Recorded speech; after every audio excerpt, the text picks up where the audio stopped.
नमस्कार साथियों, स्वागत है आपका अपने YouTube चैनल भाषा निकेतन में। साथियों, आप देख रहे हैं कि जैसे प्रैक्टिस सेट 2 यहाँ लिखा है, तो साथियों ये है हमारा सामान्य हिंदी का प्रैक्टिस सेट दूसरा है। और साथियों ये है जो प्रैक्टिस सेट हैं, ये पुलिस परीक्षा, आरओ एआरओ और जो भी सामान्य हिंदी संबंधित परीक्षाएँ हैं उन सभी में आप सबको लाभान्वित करेगा। तो चलिएगा हम लोग सेट शुरू करते हैं। तो आज का पहला प्रश्न है आपका, देखिएगा इसमें कि पुरुषवाचक सर्वनाम के कितने भेद होते हैं। पुरुषवाचक आप लोगों को बताना है, पुरुषवाचक सर्वनाम के कितने भेद होते हैं। 3, 2, 4 और 7। बताइए कितने भेद होते हैं। तो पुरुष कितने होते हैं, तो पुरुष आपके 3 होते हैं, तो इसलिए सर्वनाम के भेद भी 3 हो जाएंगे। चलिए देखते हैं अगला प्रश्न क्या है। अगला है, विशेषण के मुख्यतः कितने भेद होते हैं। विशेषण के मुख्यतः कितने भेद होते हैं आपको बताने हैं। विशेषण के कितने भेद होते हैं। 3, 4, 6, 2। तो जो विशेषण के भेद हैं वो कितने होते हैं आपका, 4 भेद होते हैं। मुख्यतः कितने भेद, 4 भेद होते हैं विशेषण के। चलिए देखते हैं अगला प्रश्न। अगला प्रश्न है, किसी कार्य को करने या होने का बोध कराने वाले शब्द कहलाते हैं काल, संज्ञा, क्रिया या विशेषण। किसी कार्य के होने का बोध कराने वाले को क्या कहते हैं आप बताएंगे। किसी कार्य को कराने या होने वाले को क्या कहेंगे बताइएगा। तो साथियों हाँ, क्रिया कहते हैं उसे। क्या कहेंगे हम, क्रिया कहते हैं। अगला है, शिक्षक ने पाठ पढ़ाया। शिक्षक ने पाठ पढ़ाया, इस वाक्य में किस कारक का प्रयोग हुआ है। शिक्षक ने पाठ पढ़ाया, कर्ण कारक, कर्ता कारक, कर्म कारक या अपादान कारक। बताएं, शिक्षक ने पाठ पढ़ाया। तो साथियों इसमें आप देख रहे हैं शिक्षक ने है ना, कर्ता की विभक्ति है, कर्ता ने कर्म को, तो इसमें आपका कर्ता कारक ही हो जाएगा। अगला देखते हैं। अगला है हमारा, शिक्षक ने ये हो गया है। अगला है, निम्नलिखित में से क्या काल कहलाता है। काल क्रिया के घटित होने का समय, क्रिया का सामान्य रूप, क्रिया का मूल रूप, क्रिया का पूर्ण रूप। काल किसे कहते हैं, तो क्रिया के घटित होने के समय को हम काल कहते हैं। क्रिया जिस समय घटित होती है उसे हम क्या कहते हैं, काल। अगला प्रश्न है, जिन शब्दों में लिंग, वचन, कारक आदि के कारण कोई परिवर्तन नहीं होता वो क्या कहलाते हैं आप बताएं। क्रिया, वचन, अव्यय या वाक्य। तो ऐसे शब्द जो वे शब्द लिंग, वचन, काल, कारक इत्यादि के आधार पर परिवर्तित नहीं होते हैं, अव्यय या अविकारी शब्द कहलाते हैं। आपका सी ऑप्शन सही हो जाएगा। देखिए ये आपको चिन्ह दिया है, इस विराम चिन्ह का क्या नाम है, पूर्ण विराम, प्रश्नवाचक, अल्प विराम या योजक। तो ये तो आप जानते ही हैं, प्रश्नवाचक है।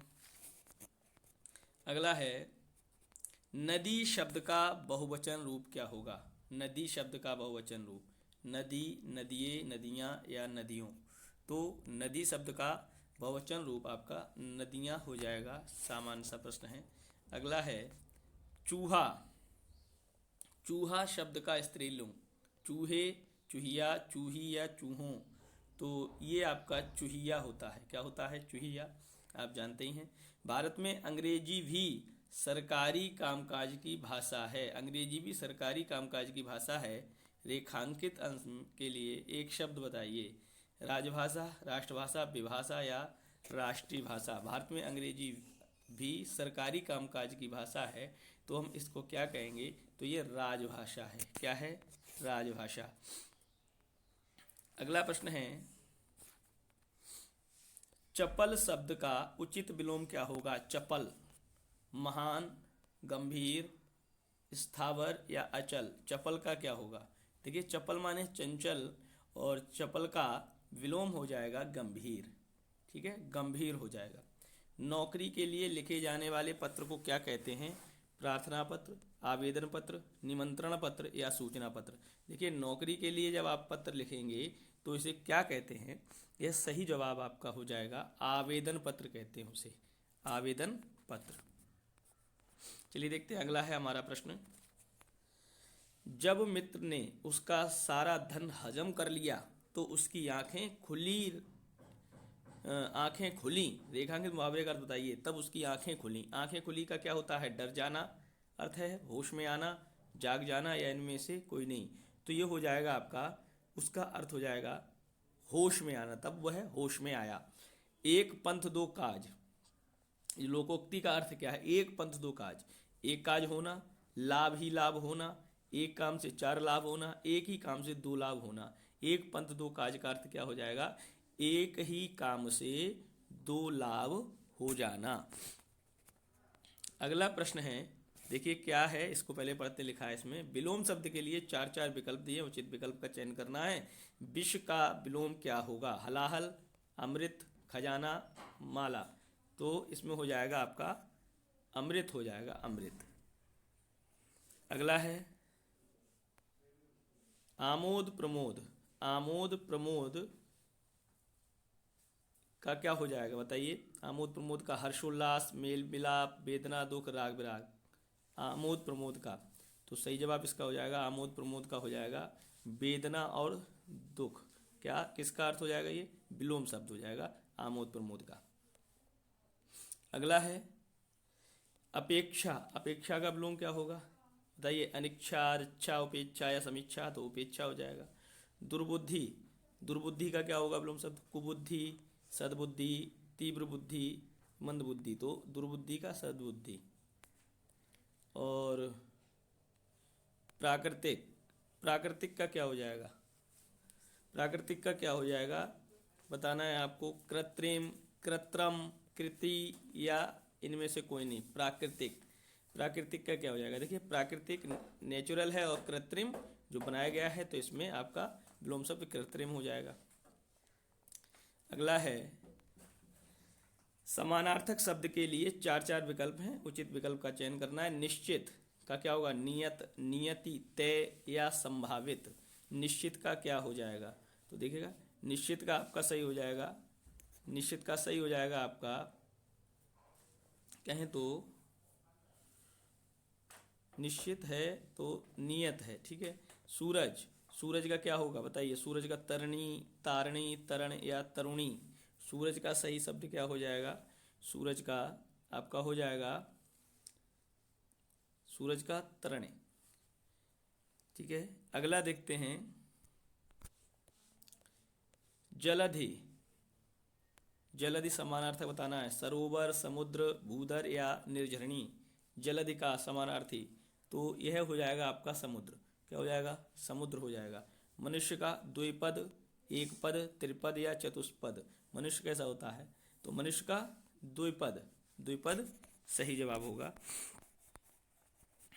अगला प्रश्न है शत्रु। शत्रु का क्या होगा? जरी, तरी, अरि, इनमें से कोई नहीं, तो शत्रु माने अरि, दुश्मन। हास रस का स्थायी भाव बताइएगा। हास है, रति है, रौद्र है, विवत्स है, तो बड़ा ही सरल है हास। निम्नलिखित में से कौन सा शब्दालंकार नहीं है? शब्दालंकार का इनमें से कौन सा भेद नहीं है? देखिए अनुप्रास, यमक, श्लेष, रूपक। तो इसमें से कौन सा आपका शब्दालंकार का भेद नहीं है? तो इसमें से आपका अनुप्रास, यमक और श्लेष शब्दालंकार के भेद हैं। रूपक आपका अर्थालंकार का भेद है। स्वर संधि में किसका मेल होता है? देखिए स्वरों का मेल होता है स्वर संधि में। स्वरों का मेल, स्वरों से जब हो वहाँ स्वर संधि होती है। अगला प्रश्न है उन्होंने कहा। उन्होंने कहाँ जाना है? उन्होंने कहाँ जाना है वाक्य में किस प्रकार की अशुद्धि है? अब आपको ये बताना है। सर्वनाम संबंधी, संज्ञा संबंधी, क्रिया संबंधी, विशेषण संबंधी। तो उन्होंने कहाँ जाना है, इसमें किस प्रकार की आपकी गलती है?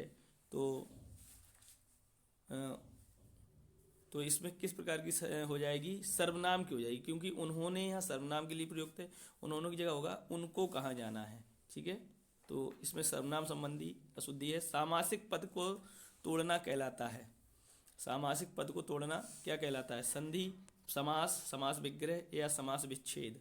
तो सही जवाब हो जाएगा समास विग्रह कहलाता है। अगला है निम्नलिखित में से कौन सा शब्द नवीन शब्द का विरुद्धार्थी है या विलोम है?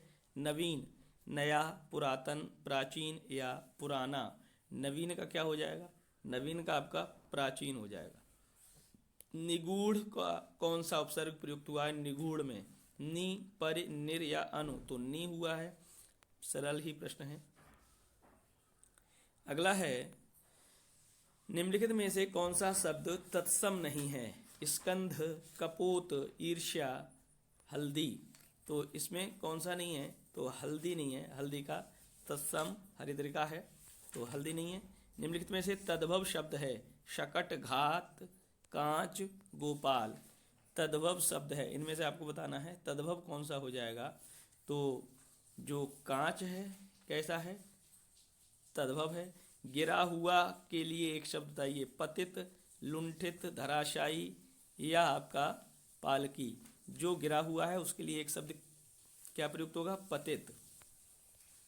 चलिए देखते हैं अगला प्रश्न है, निम्नलिखित वाक्यों में शुद्ध वाक्य का चयन करना है। वह एक महिला विद्वान थी, वह एक महिला विदुषी महिला थी, वह विदुषी महिला थी, वह एक विद्वान महिला थी।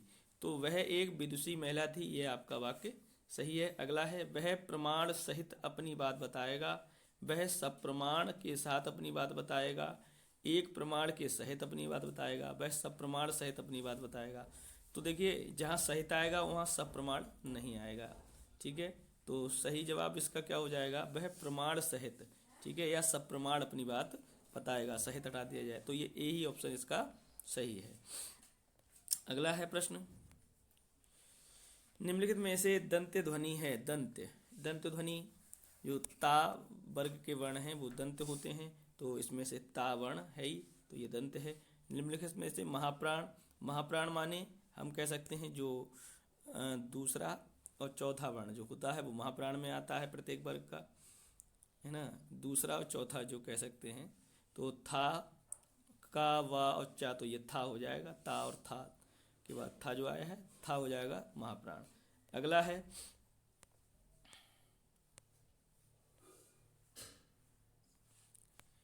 निम्नलिखित में से कौन सी रचना मैथिषण गुप्त कृत नहीं है? बताना है आपको मैथिषण गुप्त की कौन सी इनमें से रचना नहीं है। तो जयद्रथ वध, यशोधरा, नील देवी या साकेत, कौन सी इसमें मैथिषण गुप्त की नहीं है रचना? तो सही जवाब आपका क्या हो जाएगा? नील देवी यहाँ मैथिषण गुप्त की नहीं है। जयद्रथ वध, यशोधरा और साकेत, तीनों ये रचनाएं मैथिषण गुप्त की हैं। पुरस्कृत पुस्तक हवा में हस्ताक्षर किस साहित्यकारी रचना है? हवा में हस्ताक्षर बताइए इनमें से। डॉक्टर कैलाश वाजपेयी, डॉक्टर रघुवंश, मृदुला गर्ग या निर्मल वर्मा। हवा में हस्ताक्षर किसकी रचना है? तो डॉक्टर कैलाश वाजपेयी की रचना है हवा में हस्ताक्षर। अगला प्रश्न है हमारा, निम्नलिखित में से कौन जीवनी है? कौन सी इसमें से अतीत के चलचित्र? चिंतामणि, आवारा, मसीहा और नील का निर्माण फेर। देखिए नील का निर्माण फेर ये आपका आत्मकथा है, चिंतामणि आपका निबंध है, अतीत के चलचित्र ये शायद रेखा चित्र है और संस्मरण भी हो सकता है ये, और आवारा मसीहा जो है ये आपकी जीवनी है। साहित्य जनता की चित्तवृत्तियों का संचित प्रतिबिंब है, यह उक्ति किसकी है? साहित्य जनता की चित्तवृत्तियों का संचित प्रतिबिंब है, ये आपकी जो युक्ति है किसकी है? इनमें से हजारी प्रसाद द्विवेदी, महावीर प्रसाद द्विवेदी, नगेंद्र, रामचंद्र शुक्ल, तो ये रामचंद्र शुक्ल सही जवाब है। और साथियों आखिरी प्रश्न है, द्विवेदी युगीन रचना जय भारत के रचनाकार कौन है? बताइए जय भारत के रचनाकार कौन है? मैथिलीशरण गुप्त, महावीर प्रसाद द्विवेदी, बालमुकुंद गुप्त या श्रीधर पाठक। तो मैथिलीशरण गुप्त, जय भारत मैथिलीशरण गुप्त। तो साथियों ये लगभग 45 प्रश्न रहे जो इस प्रैक्टिस सेट में थे। तो साथियों आपके कितने सही गए कमेंट सेक्शन में लिखिएगा। तो फिर मिलेंगे अगले सेट के साथ, तब तक के लिए नमस्कार, धन्यवाद।